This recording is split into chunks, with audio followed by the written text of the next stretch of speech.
our second keynote of the day. I realize somewhere along the line I've been saying this a lot, like how delighted, how honored, how lucky we are, permutations of that. That's not a put on. This is like all in seriousness. I mean, we're really excited to have all these people here. So I'm going to fall into that again and say we're absolutely delighted to be able to have the next speaker here, and said in all sincerity. Herman Totten is currently a vice president at the University of North Texas. University of North Texas. But not that long ago, he was the dean of their LIS program, and in that time managed to create literally the most diverse faculty of any program in our field. And that's a monumental achievement. And in his time as dean there, they created some very impressive outreach programs. And just in case you're making a reading list based on this event, he's the author of a paper that I think came out in about 2000 in Texas Library Journal, which is one of the best short synopses anyone has ever gotten onto paper why diversity is so important in our field. So, for many reasons, we are honored to have him as a speaker. So.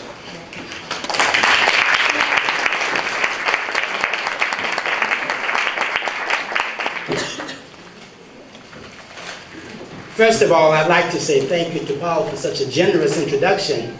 And to make one correction, I am the Dean of the College of Information at the University of North Texas. And I am serving until the end of this semester as Vice President for Institutional Engagement. But I will be going back to my deanship full-time then. I was away for 14 months and setting up that office, and I'm now back in the school, supposedly working part-time, but I keep a diary. I spend about 7.5 to 9 hours a day, in addition to the 4 hours I put in the other office. I am truly delighted to be here. I'm truly delighted to be here because I didn't think I would have the opportunity to live to see a gathering of people so knowledgeable and so committed to diversity. The one thing that I have enjoyed the most is that all across the program, everything has been a 10. And being the last speaker before a panel really puts a terrible responsibility on that person. I tell you, I have so many tough acts to follow. And it reminds me of a situation that most of you are too young to remember. But once upon a time, in public education, the superintendent of small towns visited classes. And faculty members, being aware that the superintendent was coming to that class, really prepped their teachers, their students, to make sure that they performed well and made the teacher look very good. Well, on this particular occasion, the superintendent would not let the faculty member know when he was appearing. So the superintendent appears, and the faculty member was in the middle of spelling. And he says, continue, Mrs. Simmons, continue, don't stop, just continue to do what you're doing. Well, I was taught to spell this way, and most of you were not because you're too young, but you had these lists of words that you had to learn to spell, and you had been taught all of these phonics, you know, long A's and what have you. Well, anyway, she really wanted to show off, and so she said, the next word is chrysanthemum. Who can spell that word? And the brightest speller in the class, Geneva Magruder, raised her head and said, I can, Mrs. Simmons. And she tried to spell the word and missed the word. Well, the teacher was so disappointed. Then she called on another person, and the person couldn't spell the word. Well, there was a young man in the back of the room who was really overmotivated the way he was waving his hands.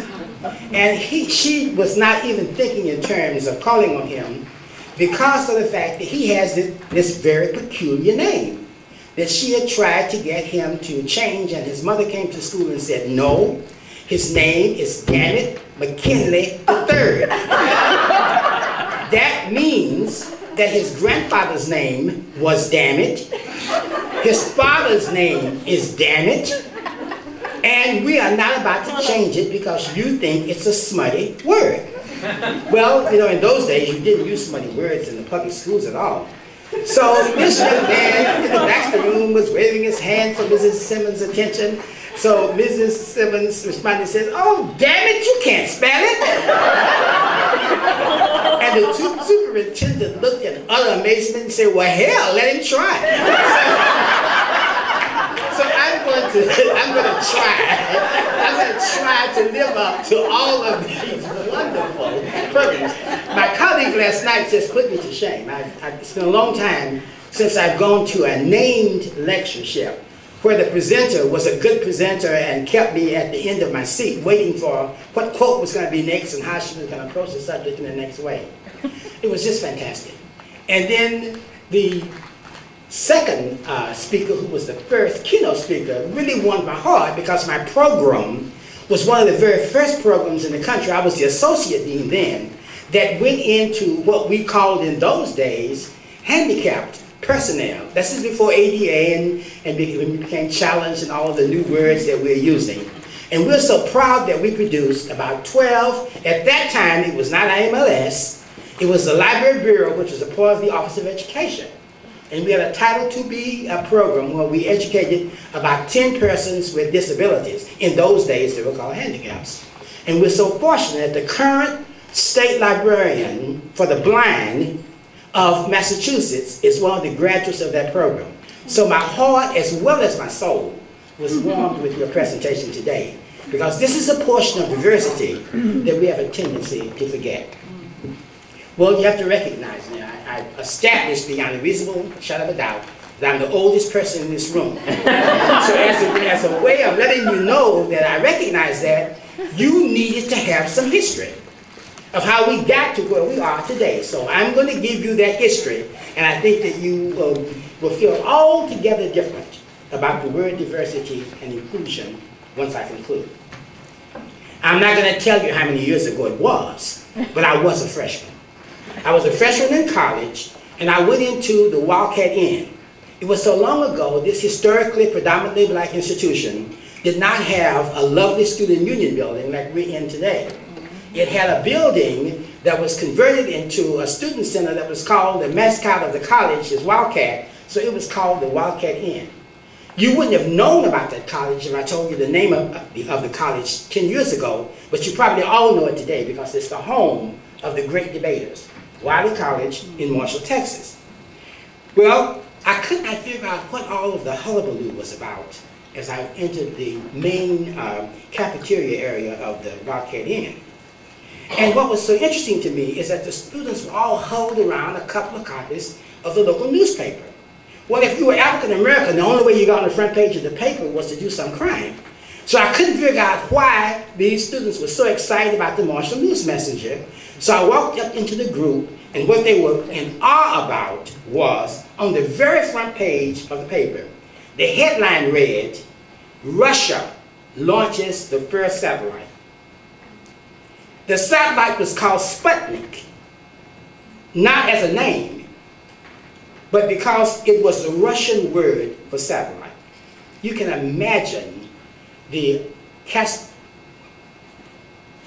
of characters that were carrying on because they were in physics and in chemistry about this happening. As you probably know, the Sputnik was the first artificial satellite to be put into outer space, launched into orbit on October the 4th, 1957. There I've told you when I was a freshman. And much to America's chagrin, Russia had won the space race. Those of you born in the latter part of the 20th century, as most of you were, may not realize the implications of Russia's accomplishment. Because in 1957, the US and Russia were in the midst of a Cold War. And Russia's indication of technology superiority over the great US of A was very, very disconcerting. Sputnik Night, as the media would soon label it, became a turning point in space technology history. In fact, the birth of two new catchphrases came into being. Pre-Sputnik and post-Sputnik would mark the historical watershed. The reputation of the U.S. had sustained as the most progressive nation in the world was shattered into 1 million pieces on Sputnik 9. Even though the U.S. launched Explorer 1 just a month later, in early 1958, and established NASA, NASA, in less than a year, it would always be remembered by all nations of the world that the USA came in second to Russia in the increasingly important space race. The US was truly humiliated when the London Daily Monitor proclaimed the birth of the space age in huge headlines. No longer would the world deem America as the superior nation in science and technology. Now here's the fundamental question that everyone was asking. How could a country where the majority of the population had only learned to read and write in the last 50 years outdo the most innovative country in the world, the United States of America?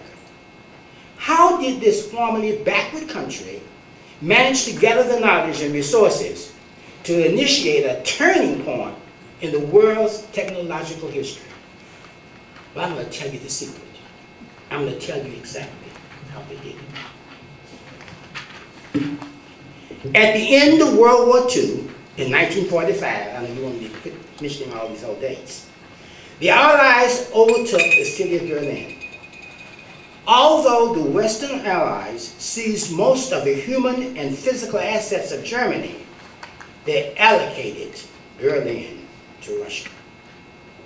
Russia not only seized German scientists in Berlin and displaced Jewish intellectuals by the thousands, as did the Western Allies, but at the same time, almost simultaneously, Russia also seized countries from the Baltic to the Adriatic, and in so doing created what Winston Churchill deemed the Iron Curtain. This Iron Curtain divided the continent of Europe into two distinct regions. The region behind the Iron Curtain that Russia controlled, and the regions not yet seized by Russia. Behind the Iron Curtain were the ancient states of Central and Eastern Europe: Warsaw, Berlin, Prague, Vienna, Budapest, Belgrade, Bucharest, and Sofia. Within the Soviet sphere, another term coined by Winston Churchill appeared. Russia abducted and exploited the brilliant minds of these diverse people. Diverse is to be underlined. Russia had acquired its own talent pool from which to glean the brightest and best minds in Europe. Russia's edge over the US of A in the race to space boiled down to one advantage, the title of my talk: the advantage of diversity. This advantage always leads to success. The advantage Russia gained was through exploitation. The advantage that she gained was a diverse talent pool. The advantage of honest diversity. The loss of the first race to space caused our leaders in the US of A to take a long and hard look at its own scientists. Yes, truly, we had abducted some German scientists, but we realized that the only way to truly harness diversity was to expand America's school system to include all races and all cultures living in the US of A. Not only was American educational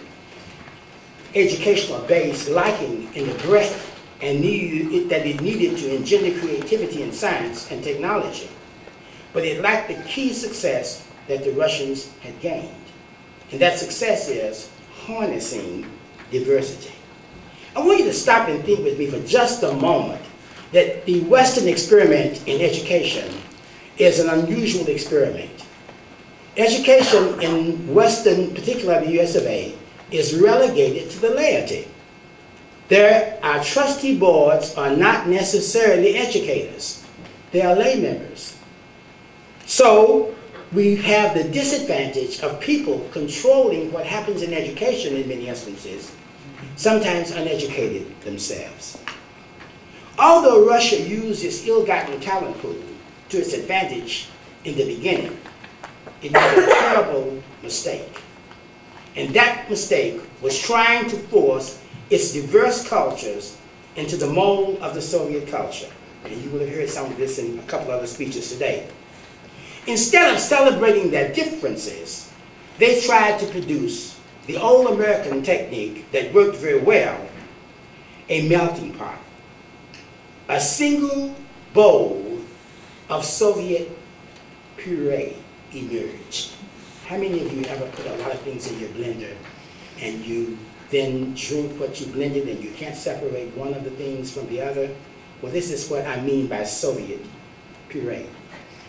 A concoction of Soviet-minded robots were all in the nation were forced to conform to a single set of cultural beliefs and practices. Even though the USSR was not the United States of persons with the same cultural backgrounds and the same language even, there were different backgrounds, different cultures, and different languages. But Russia decided that everyone would forget what they were and would become a Soviet. So being a Soviet was what was practiced and what was preached. Russia became the official language of the USSR. On the other hand, America made the first steps in capitalizing on differences among its multiplicity of people, decided not to use the melting pot theory anymore. America decided to serve, and you heard the director of equity and diversity here say, a salad. So America decided, instead of to have a melting pot where you end up with a puree, they decided to have a tossed salad. And here I'm going to inject a little likeness. America decided to implement the changes to use radishes, cucumbers, lettuce, carrots, and tomatoes to create a colorful yet distinctive nation of people. In the tossed salad of society, the components are clearly radishes, cucumbers, lettuce, carrots, and tomatoes as separate components. And the salad serves as the whole nation then. The Russians' failed philosophy used radishes, cucumbers, lettuce, carrots, and tomatoes to blend a concoction very similar to what I think of when I drink V8 juice. America, with its consciousness of the importance of diversity and inclusiveness, determined to provide educational opportunities for all of its citizens, whether its citizens were radishes, cucumbers, lettuce, carrots, or tomatoes. Please remember now that diversity is not limited to race. And this is one of the mistakes that we make all of the time. Diversity includes a multiplicity of things. Let me recite the litany, and you have those recited today also. Firstly, gender, religious or moral upbringings, cultural backgrounds, sexual orientation, age, and disabilities. Although there are still those in America who fight diversity, America as a whole has realized the advantage of embracing diversity. The successful launching of Sputnik forced Americans to self-assess and question American education, particularly scientific education, technical education, and the industrial strength of the nation. So, in 1959, Congress increased the National Science Foundation's appropriation to $134 million, nearly $100 million higher than the year before. By 1968, the NSF budget was nearly $500 million. These monies were allocated to promote the progress of science, to advance the national health, prosperity, and welfare, to secure the national defense. Monies to promote inclusiveness, which is the embracing and harnessing of a diverse talent pool. As a result of this harnessed diversity, or what I really like to call inclusiveness, we beat the Russians to the moon. In other words, diversity is an advantage to the nation, as well as an advantage to all of you, who are given the opportunity of an education to promote this inclusiveness. So what am I telling you? I'm telling you today, take advantage of the opportunities to learn from other cultures. And just what this advantage of diversity really means. It means to embrace the experiences, the perspectives, and the expertise of other cultures. You have been given the opportunity, some of you in this room who are scholars by IMLS, to access the powerful learning advantages that diversity always brings. You cannot forget your personal responsibilities of hanging in and giving back to the organization that has made it possible for you to get this kind of inclusive education in the first place. IMLS has made it possible for persons of color to get a degree, but it's up to you to do the work. You have access to the advantages in 2012 of diversity. Use the resources, embrace the experiences, embrace the perspectives and expertise of other cultures made available to you in these experiences. Now, you may be thinking that diversity brings adversity. It is true that society still has lingering debates over ethnicity, race, and religion. We heard that from the Equity and Diversity Officer who spoke to us this morning. After all, it wasn't so long ago that blacks were kept separate from the rest of society. It was not that long ago when immigrants were treated with suspicion and women were treated as second-class citizens. Many still are. However, the climate is changing, and we want it to continue to change. Minorities may still experience adversity, but those like you have been given the opportunity to excel, and you should take advantage of your diverse learning environment.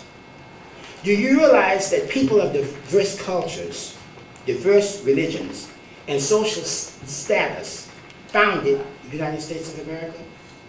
Do you realize that this diversity has made the United States of America the strongest and the greatest nation in the world today? Do you realize that countries that have not embraced diversity have weakened and fallen? Remember the Soviet Union. The seeds of its destruction were sowed in its trying to make everyone a Soviet. They tasted the success of diversity, but because they exploited it, then discarded it, they failed. And we do not like to document failure. It would be kind of good if we did, we wouldn't keep making some of the same mistakes. But this is a situation that we know didn't work. The school systems of America now know that embracing these differences results in effective learning. They have realized the need not only to embrace a diverse student body, but also to embrace diverse leaders, principals, teachers, as well as administrators. How else can they prepare a bright talent pool for tomorrow's scientific, technological, and societal leadership? They have learned the advantages of diversity. The business world knows that embracing these differences brings profit. Experts have projected that between 1992 and 2012, blacks and Asian Americans will double their buying power. Latinas and Asian Americans will double their buying powers. Latinos will more than triple theirs, and Native Americans will increase by 53%. How can business know what to do to sell products to a diverse nation? They will hire the brightest and best individuals across a broad spectrum of cultures. They have learned the advantages of diversity. The best example of something as a comeback to my home state being put down so this morning is that it's very, very unlikely to go to a bank in any Texas city or in any supermarket and not have bilingual presence at the counter at the supermarket as well as the counter at the bank. How can you take advantage of diversity? Here's a word to take away from my talk. Embrace. Embrace the experiences, the perspectives, and the expertise of other cultures whenever they are made available to you. How do you embrace the experiences? First, keep in mind that other experiences do not have to conform to yours to be worthwhile. We heard that this morning also. Listen for facts about their upbringing, their local customs, their celebrations. If you are open for questions, ask questions, learn from them. Compare them with your own. Find the similarities and the differences, and think of possible values to be found in those differences. How do you embrace perspectives? Again, keep in mind that others' perspectives do not have to conform to yours to be worthwhile. Listen for facts about their values, their religious beliefs, their philosophies of living, and their ability to share with you what they're thinking. Again, if they're open for questions, ask questions. As a youngster, I used to ask a lot of questions.